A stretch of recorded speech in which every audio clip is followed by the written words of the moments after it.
Today is Honor Flight Maine Day, and we are raising money to help Honor Flight Maine take more of our veterans to see the memorials in Washington, D.C. News Center Maine's Don Kerrigan has gone on several of those trips. He's here with the story of one veteran who went and why service, like many others, deserves our thanks. Don. Absolutely, and the Honor Flight Telethon is a way people can give their thanks. There are as many veteran stories, of course, as there are veterans.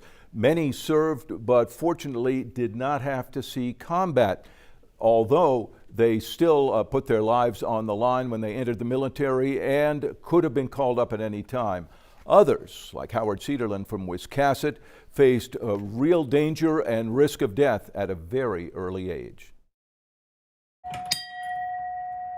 For Howard Cederlund, that bell in the garage brings up memories of being a teenager in the Navy as World War II raged around him 78 years ago. Everybody knew that it was potentially deadly situations.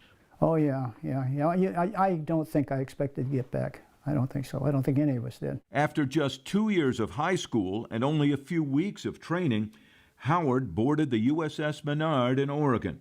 It was an amphibious attack ship taking soldiers and Marines to invasion beaches. They soon sailed off into the Pacific and headed for the Battle of Okinawa. On April 1st, we invaded Okinawa. On March 30th, I turned 18. It would be the largest amphibious assault of the Pacific War. Howard was a gunner on the ship and vividly recalls those brutal days as the fleet was repeatedly assailed by Japanese kamikaze planes. On the 6th of April, 310 kamikazes came at us with 300 fighter escorts in a 4-hour period.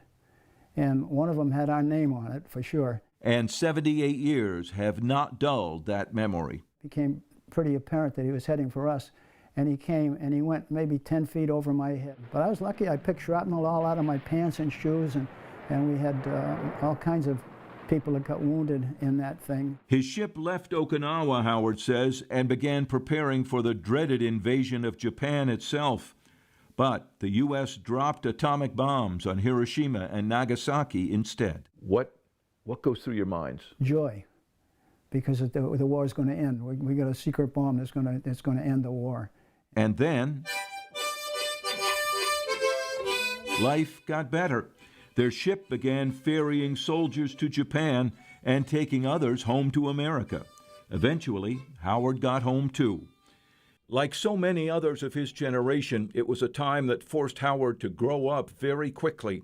But he still looks back on those years and his service with pride. How hard was that?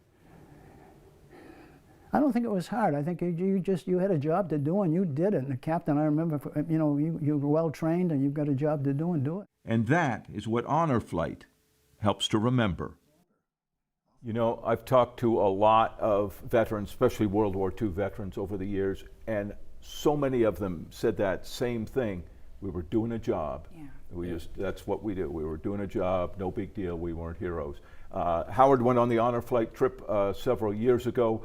There are still many veterans, of course, nowadays, most of them Vietnam-era veterans, hoping to get their chance to go on an Honor Flight trip to Washington, and we hope that our viewers and listeners will help them do that. That's exactly what they've been doing all day long. The number to donate to Honor Flight is at the bottom of your screen.